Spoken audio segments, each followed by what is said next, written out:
The Protectors of the Wood Adventure Series, episode number 166, Inside Wendy's House.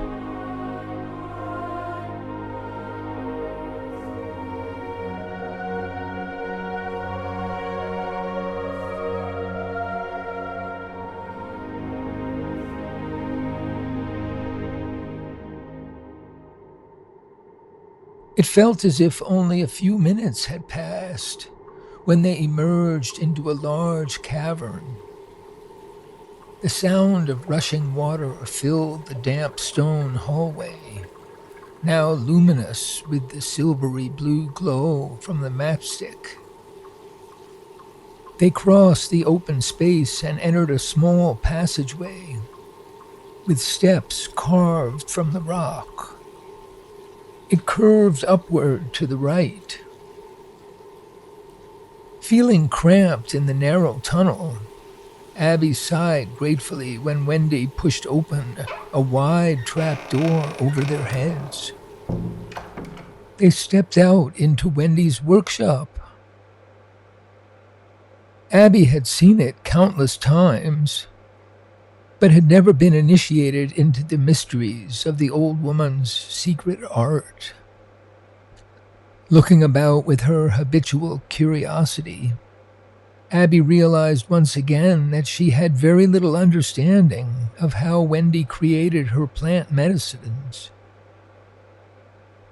In the center of the room, a black stove held a copper pot almost as large as the stove itself. Two wooden tables were covered with plates, bottles, plants, and small tools. A sink, almost as large as a bathtub, with a faucet and a pump handle, stood in the corner. Such a day to be interrupted? If you only knew. Abby was used to Wendy's grouchy attitude and knew the emotions that it concealed. Here, hold this in the pot. You'll need enough water to swim in. Wendy gave one end of a piece of rubber hose to Abby and attached the other end to the faucet. Then she began to thrust the long pump handle up and down.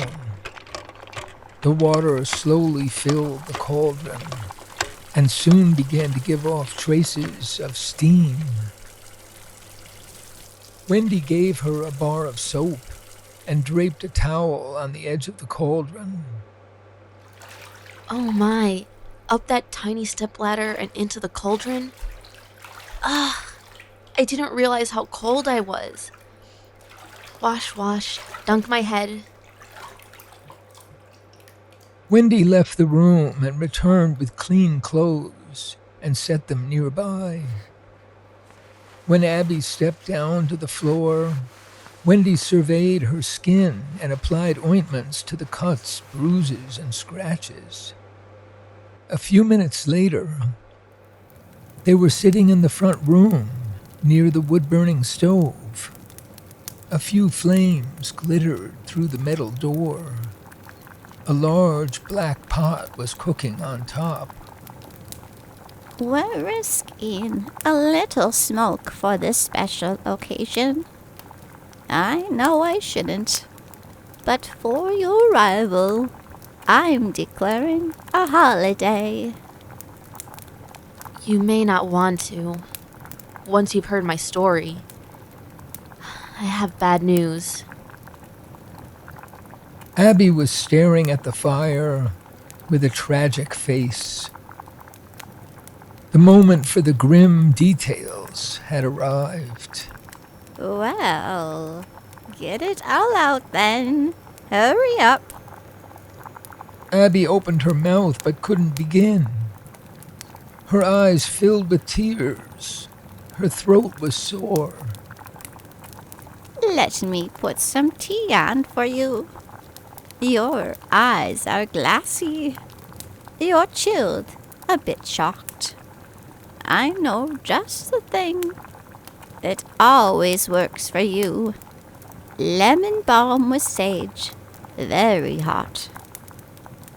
You should take this container back with you and grow some in that churchyard of yours. Wendy put a pan of water on the stove and poured the herbs into a small strainer.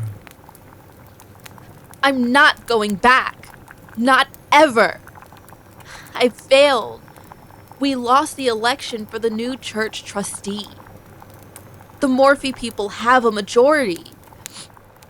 Tuck will soon be fired. They'll sell the churchyard to Morphe and build an office building probably taller than the church itself.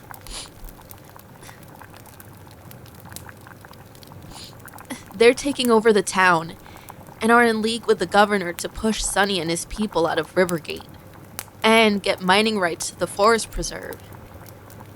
Everything will be destroyed. Everything. And it's mostly my fault. My relationships are a mess.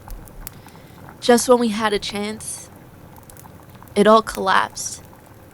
It's over. Wendy poured the hot water through the strainer into a large cup and let the tea brew. She rubbed Abby's back and let her cry. It went on for a while. Finally, Wendy brought a towel and rubbed Abby's face and hands. Look, Wendy, you know it's impossible. We're fighting a gigantic organization run by greedy and angry people. They're harassing and stalking me around the clock. Morphe knows Dreamstone was found around Middletown. He knows that I know where. He knows it's worth more money than anyone can imagine.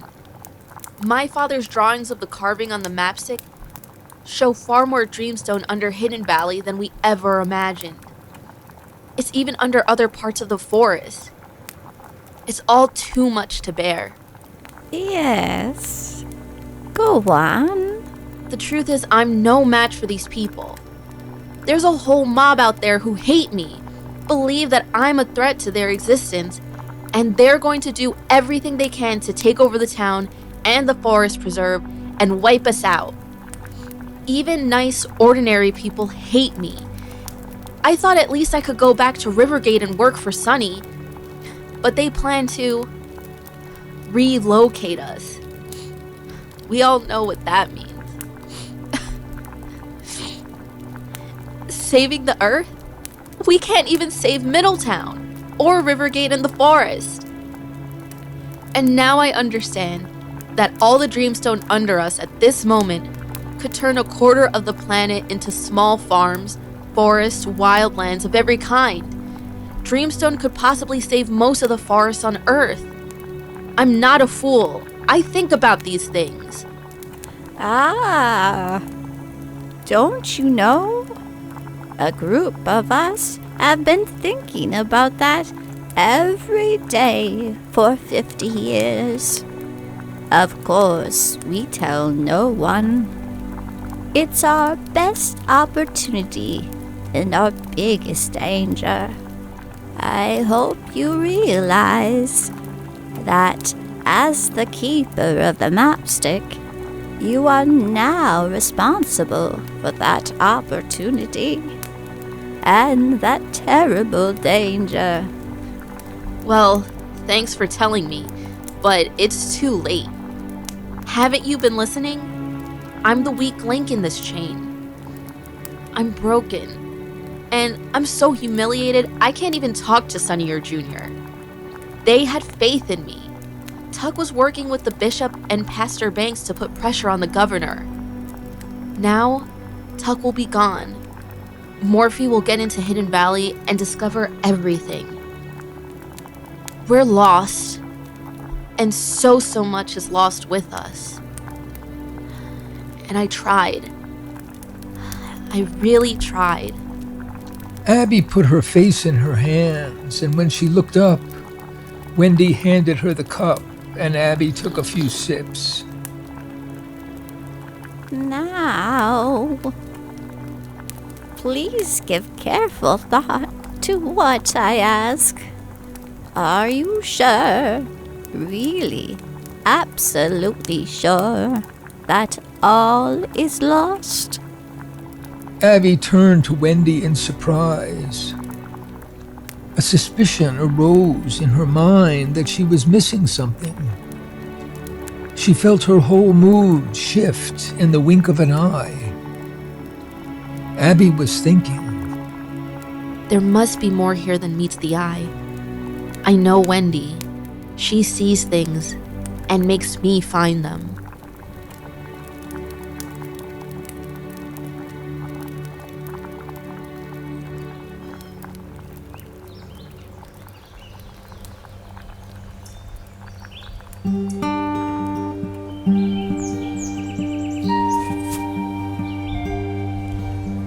Hands down, we'll never make it through this place alive. We never knew that the avenue went down this awful dive. Hang on, I can't see no bottom, getting ready to fall. No time to pray, and I'll just say my love to you.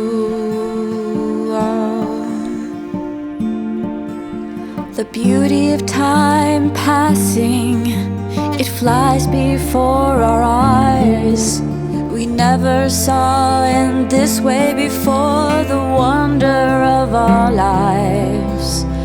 Everything to love, everything to fear. It's planet Earth in the universe, and nature lives here. Give us a chance, we'll never forget the truth we're seeing now. We'll fight for this world on and on, deep into the great beyond. There's everything to love, everything to fear. It's planet Earth in the universe, and nature lives here. See the years for life to grow, 1 billion more for all we know.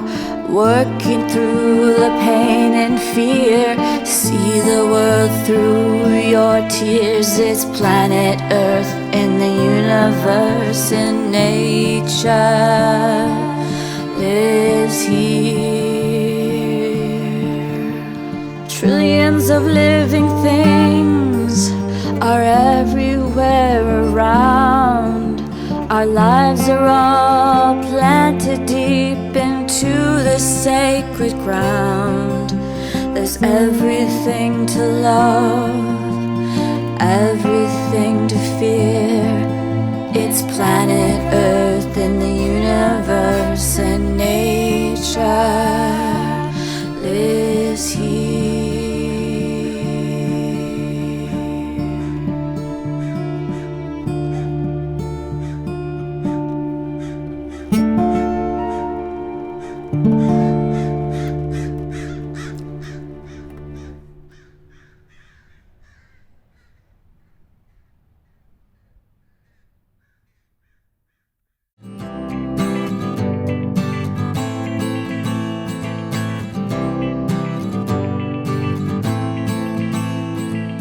Trillions of living things are everywhere around. Our lives are all planted deep into the sacred ground. There's everything to love and everything to fear. It's planet Earth in the universe, and nature lives here. It's planet Earth in the universe, and nature lives here. It's planet Earth in the universe, and nature lives here. It's planet Earth in the universe, and nature lives here. And nature lives here.